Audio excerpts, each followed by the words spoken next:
Well, good morning. This is kind of weird. I feel like I'm vlogging, but just in reading this morning, I had some thoughts that I want to kind of process and put down. Um, but I've started to kind of do it in video format. I did it with some education stuff last week, and don't know what I'll do with it.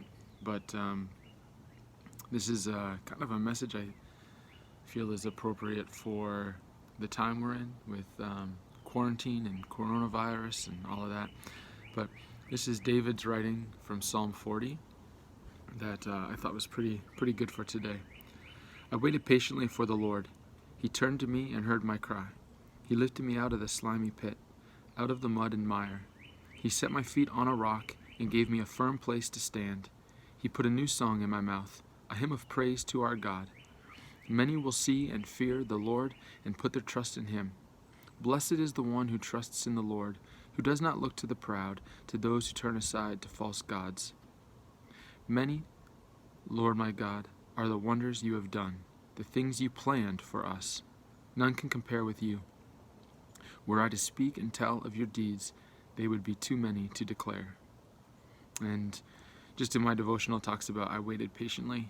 In the Hebrew, it would be I waited, intentionally. But verse 3 in Psalm 40 says, you put a new song in my mouth. And this is coming after David waited, leading up to this psalm. He's talking about like desperation. He's talking about coming out of the darkness, talking about being just going through struggle after struggle. Immediately before this verse, it says, look away from me that I may enjoy life again.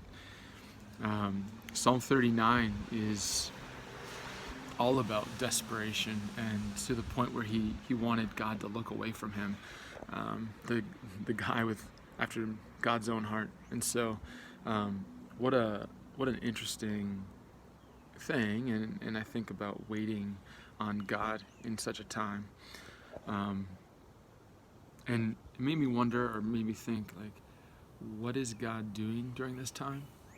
Are we really waiting?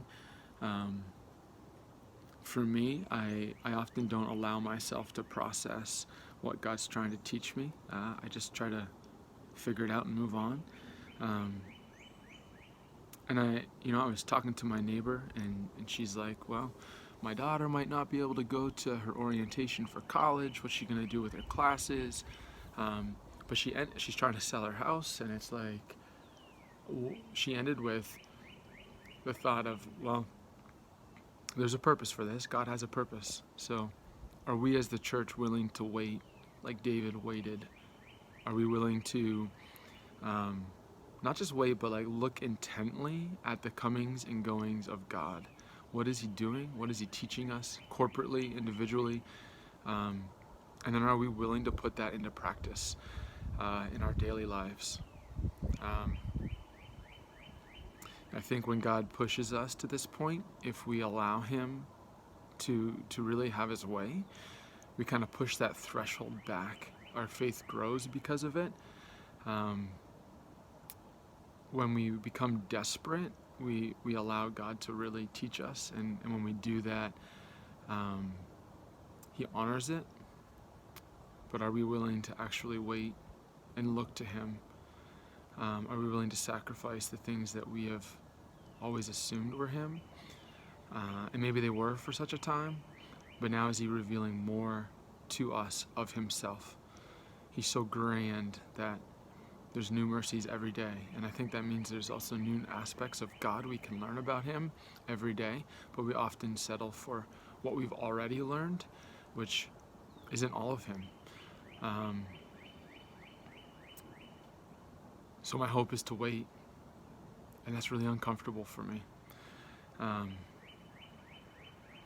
My prayer is that I'm diligent in my waiting, that I look eagerly to the Lord to see his comings and goings, to know him and recognize his desires for the church and for the greater good.